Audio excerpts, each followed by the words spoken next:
So this thing's getting some 10-inch travel Fox 2.5s. So that's full droop and full bump. We're gonna have some tire clearing to do.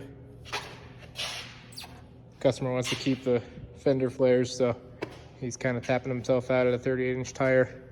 Unless he wants these to go bye-bye. These are already gonna rub. Ooh, we're gonna get into some stuff up here.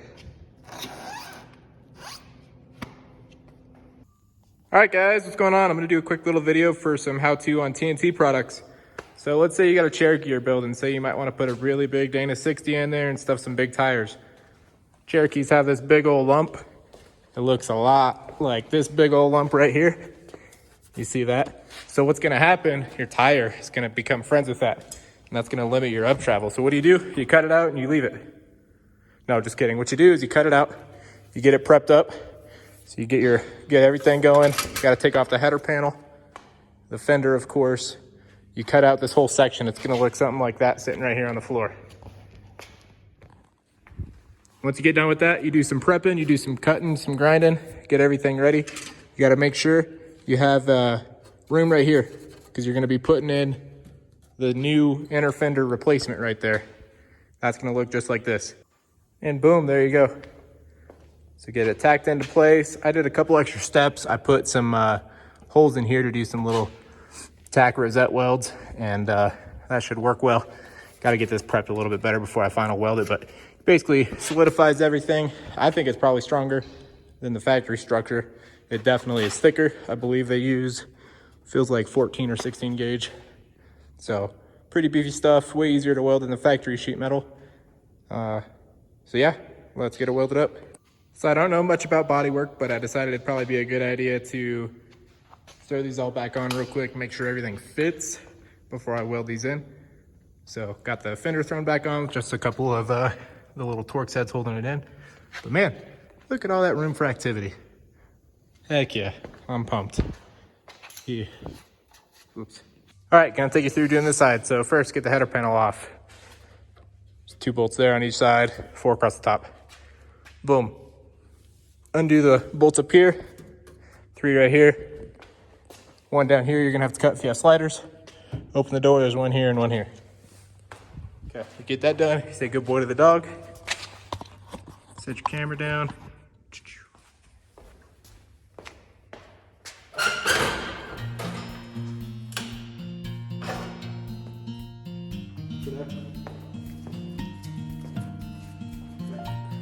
Before we got to get this reservoir out of the way, got to get these computers out of the way, all the wiring and stuff before we start cutting.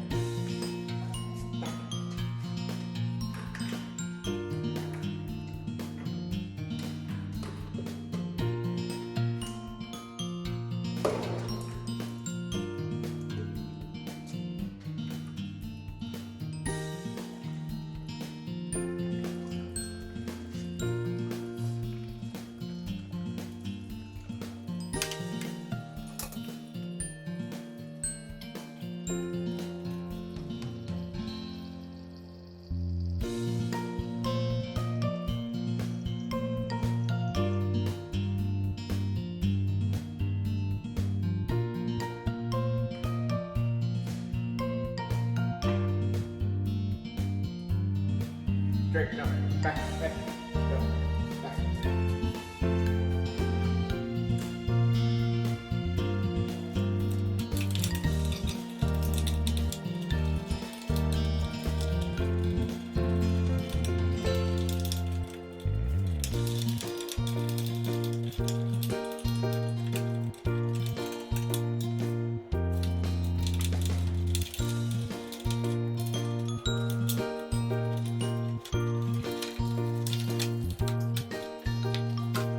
All right, so now we got it empty for the most part from here down. This is where the new panel is going to be going.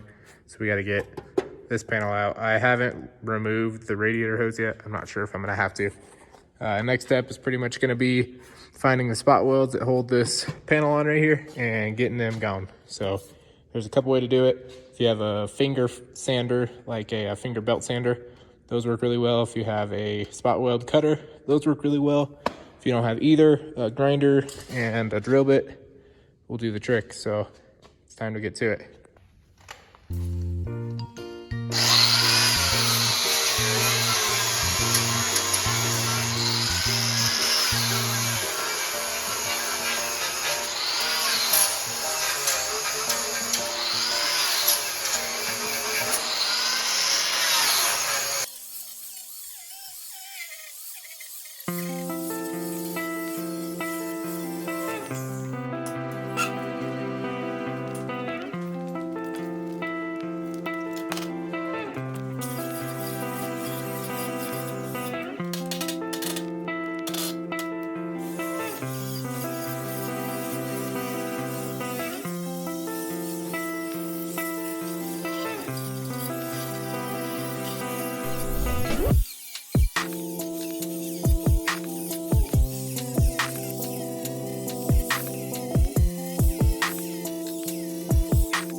Alrighty, so what I do is I grind down, then I hit it with an air hammer. I missed one back here, one somewhere over here, and then I have two up here that I'm gonna do the drill method, as well as some right here I'm gonna do the drill method.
All right, now we're to the welding stage. So if you'd see me in the door here, cheers.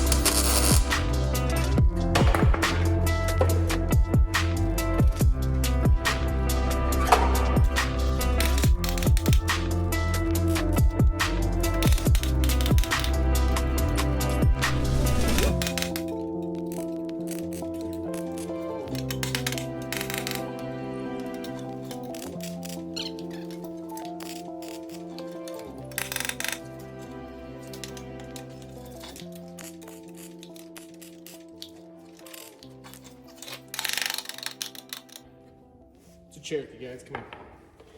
Don't be too serious about it. What's important is that you make sure this is what it was, 52 1/4. Whatever your height may be, I don't know if you guys saw me measure, I measured some shit beforehand. It's the right thing to do. All right, so next, after we got it tacked up, I cleaned up for the most part, but I can see there's some spots that I missed, so.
I had to insert this, I forgot it. It's also a good idea. I have a couple little spots that I cleaned in here. Throw some beads on this, just help strengthen everything since the Cherokee coil goes right there.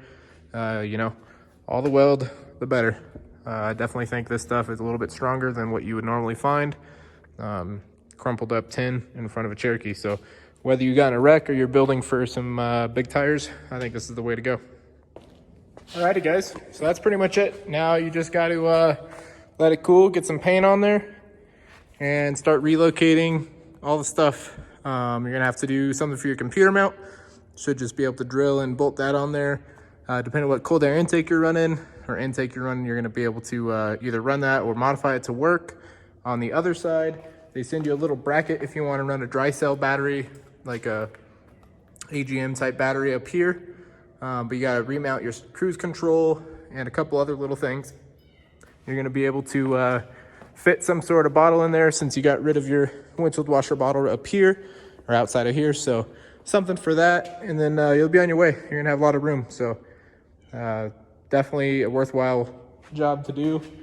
Hopefully be able to show you guys more of this stuff. Do have a little bit of TnT product coming up for this thing. Getting a TnT rear 4-link cross member to help fix the geometry on this thing. It already has a 4-link kit in the back, but it drives like crap ever since it was installed. And I know that will not happen with TnT. So getting some TnT stuff on there. Also making some progress on this Jeep with a bunch of TnT stuff. So if you guys like TnT stuff or just like Jeeps in general, stick around, watch some of my buggy content, and watch me build some Jeeps. And there's still a Toyota back there. So take care, subscribe, like, thanks.